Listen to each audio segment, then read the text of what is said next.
Ffasiwn rhyfeddol Felicity Haf.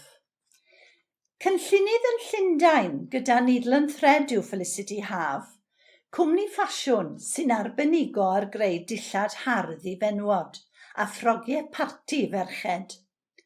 Yn ei gwaith bob dydd, mae Felicity yn cael cyfle i deithio i wledydd pell y byd, yn enwedig i India, ond cafodd ei geni yn Aberystwyth. A dyna ble dechreuodd ei diddordeb mewn darlunio. Ar wahân i gyfnodau plentyndod yn Sir Fôn a Phwllheli, cafodd ei haddysg yn yr Ysgol Gymraeg Aberystwyth ac Ysgol Penweddig. Cyn mynd i Goleg Celf yng Nghaerdydd i wneud cwrs sylfaen mewn arlunio a chynllunio. Yno cafodd y cyfle amhrisiadwy i arbrofi a chreu portffolio oedd yn cynnwys swmp o waith mwyn ennill ei lle yng Ngholeg Kingston, Llundain, i astudio ffasiwn. Roedd Felicity yn ferch greadigol o oedran cynnar ac yn hoff iawn o beintio. Roedd ganddi focs yn y tŷ yn llawn hen ddillad ei nain ac roedd wrth ei bodd yn gwisgo lan. Fe fyddai nain yn dweud wrthai'n aml, artist fyddi di, meddai Felicity, sy'n un o 6 o blant. Cafodd ryddid yn ifanc i beintio'i ystafell yn leim a melyn, ac yn hwyrach ei hail beintio yn binc llachar gyda blodau a dotiau drosto. Mae'n gwerthfawrogi'r gefnogaeth a gafodd i ddatblygu ei chreadigrwydd wrth dyfu lan. Dechreuodd ei gyrfa yn cynllunio dillad i gwmni ffasiwn All Saints, ond ers 2 flynedd mae wedi ymuno â needlen thread, ble mae hi bellach yn uwch gynllunydd. Mae'r cwmni yma yn gweithio gyda arbenigwyr yn India, sy'n medru creu gwisgoedd cain wedi ei haddurno â llaw gyda brodwaith gleiniau lliwgar a sequins. Mae'r dillad wedi ei hysbrydoli gan yr elfen vintage, ac maen nhw'n cael eu gwneud o ddefnyddiau ysgafn ac mewn lliwiau sensitif. Ar yr ochr gynllunio mae Felicity yn gweithio, yn creu syniadau ac yn ei hanfon i India. Yno, mae'r arbenigwr arlunwaith yn dewis y brodwaith ar gleiniau lliwgar, cyn ei hanfon yn ôl ar ddarn o ddefnydd. Mae hithau wedyn yn cynllunio'r dilledyn yn fanwl, gan gynnwys creu cyfarwyddiadau trylwyr ar sut i gwblhau'r wisg.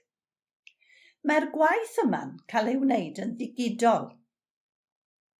Yn ogystal â hynny, mae'n paratoi patrwm ac yn gweithio sampl mewn deunydd twil gwyn i'w anfon i'r ffatri mwyn cwblhau'r broses. Dim ond yn India maen nhw'n medru cael yr arbenigwyr a'r sgiliau i wneud y gwaith ciwrain sydd ar y dillad, meddai Felicity Haf, am y gwaith brodwaith arbenigol. Mae'n waith prin iawn, ac fod rhai cwmnïau fel Dior yn gwneud rhywbeth tebyg, nid yw yn yr un cae ar gwaith arbennig o India. Mae'r dillad yn cael ei gwerthu ar draws y byd, yn arbennig yn Asia a'r Dwyrain Canol. Yn ynysoedd Prydain, maen nhw ar werth mewn siopau moethus fel Harrods, Liberty a Harvey Nichols, ond ddim yng Nghymru yn anffodus, y gellir ei harchebu o'r we.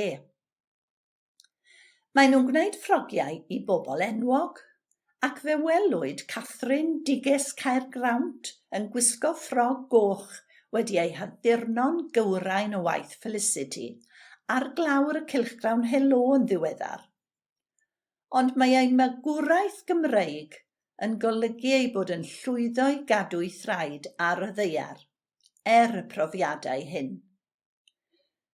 Fel merch yn dod o ardal wledig Gymreig yn mynd i Llundain, fe fi'n rhaid i mi weithio'n galed iawn, meddai Felicity Haf. Rwy'n ddiolchgar iawn i fy nheulu am yr ethos o waith caled gafodd ei sefydlu ynddo yn blentyn ar yr aelwyd adre.